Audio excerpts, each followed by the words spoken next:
Well, hello again. I remain Mr. Laskowski, your host for this ongoing series, AP United States History, and you. Now, by this point in the school year, you know the drill.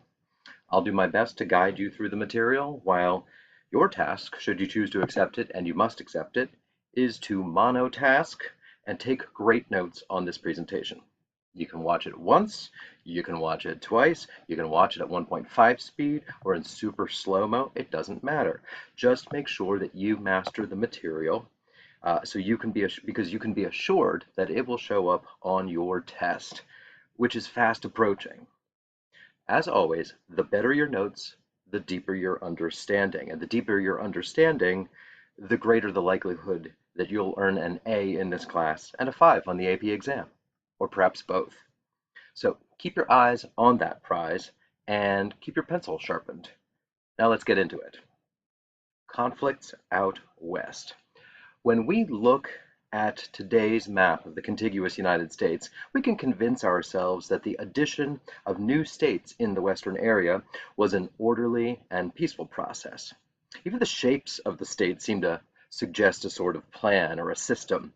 But by now, you know that the truth is far more complicated, and that the so-called settlement of the West, and I put that word settlement in quotations, was neither orderly nor peaceful. And that's because the West was not just some vast empty wilderness waiting to be populated by Americans. It already had inhabitants, great tribes with distinct cultures, languages, practices, and traditions. If Americans were to settle the West, they would have to deal with these big masses of indigenous people blocking their way. And that's precisely what they did. To drive the Native Americans out of their ancestral homes and onto tiny reservations, the United States government employed some of the strategies that had served them so well when dealing with the tribes in the Midwest and in the Southeast: divide and conquer, and move or die. You will recall that when California joined the Union in 1850, the United States wanted to do everything it could to connect the East to the West, whether by a canal through Panama or a transcontinental railroad across the Rocky Mountains. But American officials saw the same impediments that we see here on this map. So how to remove them? In 1851, the United States convened a great meeting of Native American tribes at a place called Fort Laramie in present-day Wyoming. Ostensibly, the pitch went to the Native American tribes like this: now that we own the land, it's our responsibility to ensure that there's peace on the land. And some of you tribes have been fighting for centuries, and it has to stop.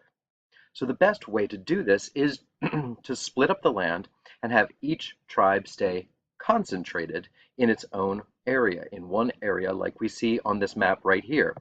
Now, to use Mr. Laskowski's metaphor, he said, talking in the third person about himself, about the conflict, the United States was trying to divide the Pop-Tart so that everyone had their own piece. And of course, students of European history will remember that this was the very same logic that was used to draw the European map at Versailles following the First World War. The tribes were, of course, dubious about this solution, but the Americans sweetened the offer by giving the tribes money and gifts to accept. And so they did. And once the tribes had agreed to stay on their own blob of the map, the United States had effectively divided the indigenous people. Now it could move on to the next step: conquering them one by one. Now, if tribes thought that the United States would honor the Fort Laramie Treaty and leave them alone forever after that, they were sorely mistaken. Treaties between the United States and Native American tribes always seem to come with a sort of asterisk on it. This treaty shall be binding forever, asterisk, or at least until we change our mind, which could be very soon, and it will be. Because that's what happened here.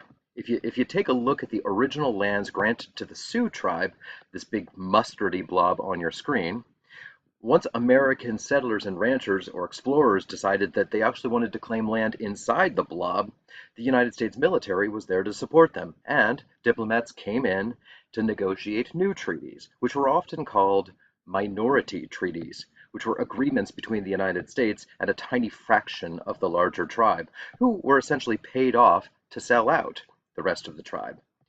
Minority treaties sliced and diced Sioux lands from the big mustardy blob down to the orange area, and then down to the tiny little maroon bits. And tribes could either accept the terms of these minority treaties, that's the move part or move or die, or they could resist them and be pushed off their lands forcibly. That's the die part. So how did this strategy play out? In a word, predictably. Take the case of the Cheyenne and the Arapaho, two tribes that had united in order to resist white encroachment onto their territory. The United States military, led by J.M. Chivington, was ready for a fight, and I think this quotation from Chivington says it all. "Damn any man who sympathizes with Indians. I have come to kill Indians, and I believe it right and honorable to use any means under God's heaven to kill Indians." Now that is horrific, but it's revealing too, because the mission wasn't to protect peace or to honor a treaty, it was a slaughter, at least in Chivington's mind. Extermination of what some thought was an inferior race, and that might explain why the Sand Creek Massacre happened, an incident in which the soldiers, United States soldiers, murdered and then dismembered 133 Native Americans. We see here the deadly effects of racial superiority and white supremacy. See, first you must dehumanize your enemy, and then you can justify doing truly inhuman things to them. And that's what happened here at Sand Creek. You can also imagine that the barbarity of the Sand Creek Massacre terrified other tribes along the Great Plains, and of course it increased their resistance to the United States military and to the white settlers that the military was protecting. A similar fate befell the Nez Perce, or sometimes pronounced Nez Perce, depending on if there's an accent on the E or how French you're feeling. Now, originally, the tribe was confined to an area in Idaho, but once gold was discovered on that reservation, white miners and settlers wanted that land, and so, by means of another minority treaty, this one referred to as the Thief Treaty, for obvious reasons, the Nez Perce were forced onto a smaller reservation, just 1/10 of the size of the original one, and that didn't set well with Chief Joseph, not his real name. And he refused to be relocated, and when the military came to force him, he and a band of what we call the non-treaty Nez Perce went on the run. First, they tried just to get away from the American soldiers, but when they found that they were still being chased, the group turned north and headed for Canada. And you can see on the map here just how close they got before the military finally caught up with them. When forced to surrender, Chief Joseph uttered this famous phrase, one that seemed to speak for all Native Americans when attacked and eventually defeated by the United States. He said, "I am tired. My heart is sick and sad. From where the sun now stands, I will fight no more forever." And adding insult to injury, the Nez Perce weren't just pushed back onto their tiny reservation in Idaho, they were sent all the way to Oklahoma. Like the Cherokee and countless other tribes, Oklahoma became a place of exile, a new homeland for Native peoples. Miserable, yes, but at least they could take comfort in the fact that no one would ever come and try to take their land in Oklahoma and turn it into a state in the Union. Asterisk. Until it did. Side note.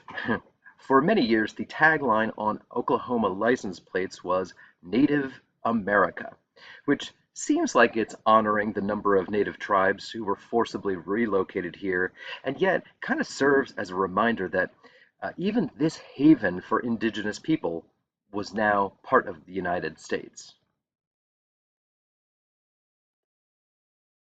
By far, the largest tribe in the Great Plains was the Sioux. which is actually an amalgamation of several smaller groups like the Oglala and the Lakota and countless more. But to keep it simple, we will use this blanket term Sioux. Conflicts with the United States military had occurred before the Civil War, but they really heated up once the war was over. When miners, ranchers, and settlers reported that the Sioux were interfering with their travel along the Bozeman Trail, William Fetterman boasted that his forces were so superior in might and intellect that, "Give me 80 men and I could ride through the Sioux nation." And so he tried. And when he did, a group of 1,000 Sioux and Cheyenne, under the leadership of this man, Red Cloud, were ready for him. Essentially, they said, "Challenge accepted." Now, as this picture of Red Cloud demonstrates, he is not someone you want to pick a fight with, or someone whose entire race you should insult. And when Fetterman's force rode through the Sioux Nation, they were set upon and slaughtered. Now, leaders of the Sioux knew that the United States military wasn't just going to admit defeat and go home. They'd be back, and the Sioux needed a strategy. And this is how we meet two truly fascinating figures in Native American history, Sitting Bull and Crazy Horse. You might remember back when the Americans were expanding into the Midwest, two brothers, Tecumseh and Tenskwatawa, had competing plans for how to resist the United States military. One was strategic, and the other was spiritual. Well, history repeats, doesn't it? And these two men had their own plans to push back the white settlers and the soldiers. And Sitting Bull's plan was religious, and Crazy Horse's was military. Sitting Bull, as spiritual leader of the Sioux, essentially said that his people had to cling to their traditions and invoke the aid of the Great Spirit to push back the Americans. Crazy Horse, on the other hand, wanted to gather a major fighting force and fend off each attack until the United States military simply gave up. Now, Crazy Horse would get his first opportunity to put his plan into action at Little Bighorn, which is in the southeast corner of modern-day Montana. Take note of the fact that the battle didn't take place until 1876, which should serve to remind us that the United States military had been busy occupying the United States South during Reconstruction. But now they were starting to be more free to move out west. At Little Bighorn, the Americans were led by the truly inept George Armstrong Custer. And essentially, Crazy Horse's men outmaneuvered Custer, trapped him, and then attacked. Now, this strangely colorful depiction of the battle shows the chaos and the carnage, and you can spend a good while just looking at the various images here on the screen. But it allows us to see how Custer was outgeneraled and outnumbered by the Sioux, and how his army was slaughtered. And it's important to remember, to remember that the numbers involved in these battles tended to be in the hundreds, not the thousands. This isn't D-Day. It's not even Gettysburg. But the defeat of Custer and his men proved no less significant. Now, if you've never been out to Montana, or Little Bighorn in particular, I highly recommend making the trip. For one thing, it's barren and windy and beautiful and spooky. And second, you can see the graves of the U.S. soldiers buried where they fell, with all the headstones pointing in different directions. It's pretty cool. Up on the top of the hill, near the visitor center, there's a big memorial where a lot of soldiers are buried in a mass grave. And here's my picture of that obelisk. And each year I show it to the students, and I feel like I should apologize to the blurry man in the picture who seems to have been caught in an awkward pose. But I also like to direct students' attention toward the brown wooden sign in the front of the obelisk. Evidently, the Park Service must have had some problems with kids picnicking or skateboarding or practicing parkour on the obelisk because they felt compelled to add this sign: "Mass grave, please keep off." And that's an important lesson for all of us. It's probably best to think of Little Bighorn as a wake-up call for the United States military. You couldn't just send in Fetterman and 80 men or a terrible leader like Custer and expect to win. So the United States sent Civil War hero General Phil Sheridan to get control of the situation, which he did. Now, these two quotations say a lot about Sheridan's belief and his strategy. The first is a sort of psychological warfare, and it echoes the Union strategy of destroying the farms and homes the Confederate soldiers had been fighting to protect. If you're defending your way of life and we destroy that way of life, then what do you have left to defend? In the case of the Sioux, that way of life revolved around the buffalo, the American bison, if we're being precise. As you've probably learned over the years, the tribes on the Great Plains oriented their lives and entire belief system around the buffalo. They followed the herds, hunting them and using their meat and skin and bones for food, clothing, and shelter. Indeed, the presence or absence of buffalo tended to be interpreted as providence from God or the Great Spirit's favor. If the buffalo were plentiful, then clearly God was pleased. But if their numbers dwindled, then it was as if the Great Spirit himself was withholding his favor. And this helps us to explain why we always hear that Native Americans used each part of the animal that they killed, because it was a way to recognize and give thanks for the divine providence of the Great Spirit. So when Phil Sheridan encourages his men to kill and skin and sell the buffalo to the point of extinction, you can see that he's aiming not only to defeat the Sioux militarily, but to destroy everything that they hold sacred, indeed, the very symbol of God's favor and providence. The second quotation is often misquoted as the only good Indian is a dead Indian. That's not exactly what he was saying, but the effect is essentially the same. Sheridan had known some Native Americans who he liked and respected, but now all of those men were dead, and he was free to do whatever it took to defeat the remaining Sioux warriors. And he did, eventually beating them and forcing the Sioux onto their tiny reservations by 1881. Now, over the past year or so, we have seen a lot of debate about public monuments and statues. Whether it's appropriate to memorialize white supremacists or insurrectionists who fought to maintain slavery or segregation, it's led us to take down statues, rename military bases, and even change the name of buildings at UNC and even a middle school here in Raleigh. Just a couple of years ago, the South Dakota state government decided to rename this place right here. It's the highest point in the state. It removed the name Harney Peak, which had honored a United States commander responsible for slaughtering many members of the Sioux tribe, and changed it to Black Elk Peak in commemoration of the Sioux man who had witnessed and described the slaughter at Wounded Knee, which we'll talk about shortly. I want you to think about this peak because in the Sioux tradition, this spot is viewed as the very center of the universe, where God spoke to his people. Think of it as Mount Sinai in the Judeo-Christian tradition, where Moses received the Ten Commandments. Well, after defeating the Sioux and forcing them onto tiny reservations, this peak, the center of the Native American universe, was renamed for a white man who killed them. And as if that weren't enough, just 3 miles away from this place, a couple of decades later, the United States carved the faces of 4 white presidents onto a rock. Now, if you've been to Mount Rushmore or just seen the second National Treasure movie, you know how cool and awe-inspiring this monument is. But seen from the perspective of the Sioux, it might just as well be an act of vandalism, desecration of the very holiest site in Sioux culture. But maybe the Sioux will have the last word on this, because not too far away from Mount Rushmore, workers have been laboring to create an immense monument to Crazy Horse. I first heard about this back when I was 6, and it had already been under construction since 1948, and as you can see here, it is still far from being done.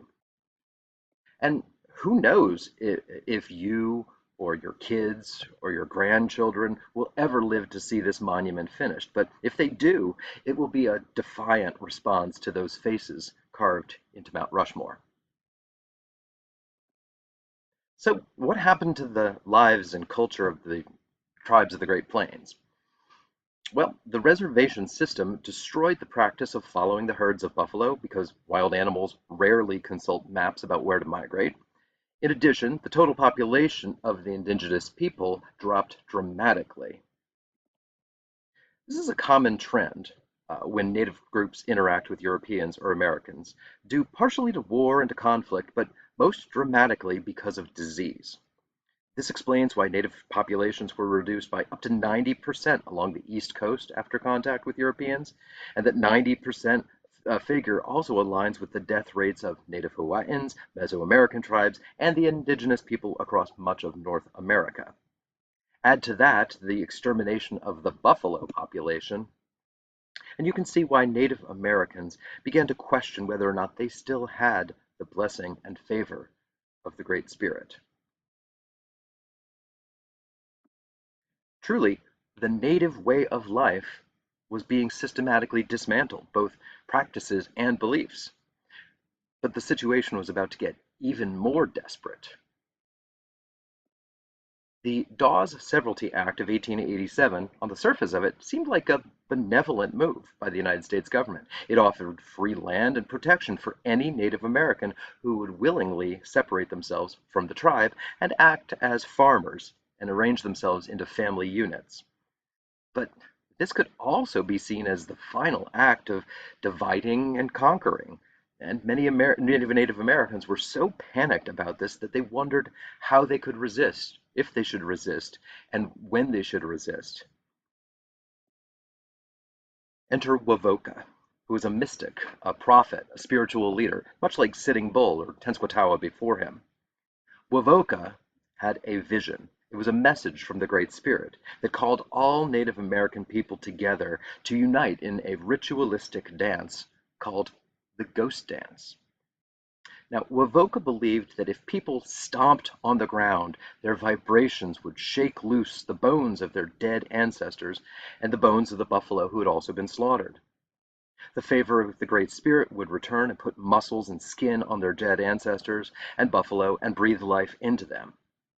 Stick with me here because you might start to wonder if this involves, zombies or, for fans of Game of Thrones, White Walkers. But for those in the Judeo-Christian tradition, try to think of this instead as the parable of the dry bones from the book of Ezekiel.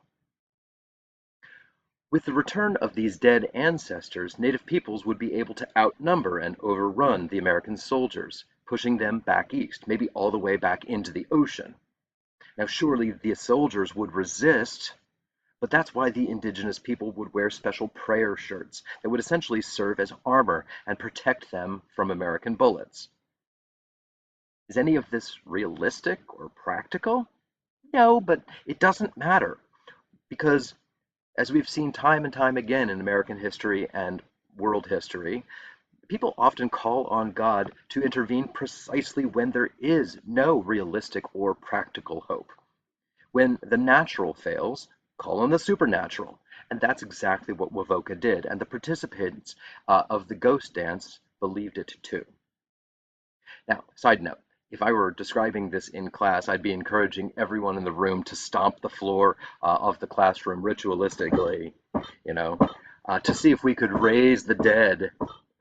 It didn't work, but I always liked how the English teachers below me always knew that we'd reached that part of the year when we were studying the Ghost Dance. They kind of look up like their neighbors upstairs and curse us. So what happened with the Ghost Dance? What happened as a result of the Ghost Dance? In short, the ghosts of the dead ancestors didn't rise up. But the Ghost Dance did get the attention of the United States military, which was closely guarding the reservation. So whenever Native Americans were straying from the reservations, they got pushed back on. Well, one time, the soldiers crossed the border going onto the reservation where they found the old spiritual leader, Sitting Bull, and they killed him. Now, word of Sitting Bull's murder spread and led to what I can only describe as a generalized freakout. The Sioux forces assembled and prepared for combat despite being totally outnumbered. They donned their prayer shirts and went into battle, and it didn't go well for them. On one occasion in 1890, United States soldiers moved into a Sioux encampment. Now, most of the young men were away from this settlement, so it was largely women and children there at this place called Wounded Knee. Soldiers attacked the encampment, killing nearly 300 people in what became known as the Wounded Knee Massacre. Wounded Knee wasn't just a mass murder of women and children, and some men. It was beyond a mass murder. It represented the end, really, of organized resistance to American expansion. Black Elk, who we mentioned earlier, he witnessed the slaughter and he described the scene like this. I did not know then how much was ended. I can see that something else died in the bloody mud and was buried in the blizzard. A people's dream died there. And so 1890 is a turning point, or really an ending point in Native American history. Partially it's because of Wounded Knee, but also because of the United States Census. You probably know that the US government counts the population every 10 years as a way of determining representation in Congress and, of course, federal funding. Well, from the beginning, the United States contained land that was wild and unsettled by white people, and the census measured the place where white settlement ended and the so-called frontier began. This was the frontier line, and as settlers moved west, so too did the frontier line. After California joined the Union, another frontier line started moving east, and every 10 years, the area that could be considered frontier kept shrinking. Right up until 1890, when the Census Bureau declared that the two frontier lines had essentially met up, and now there was no frontier left. And so the closing of the frontier coincided with the statehood of the Dakotas in Montana and Idaho, and it also aligned with the slaughter at Wounded Knee. Now, the government said that the interior of the country had been pacified.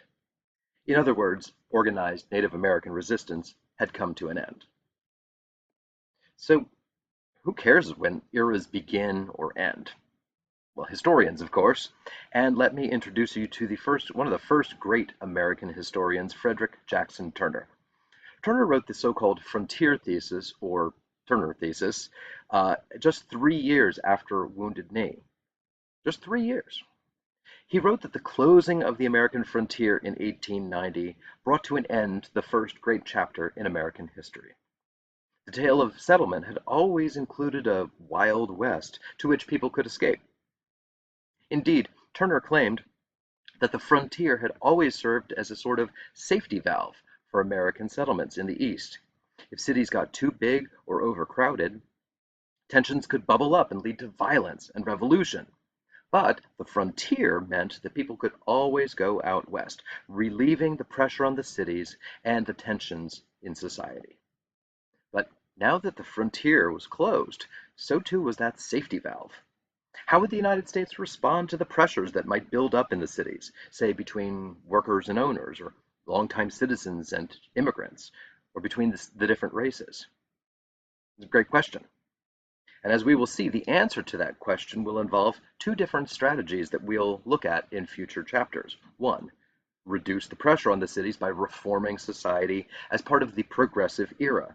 Or two, create new safety valves by expanding into new territories and colonies overseas as part of imperialism.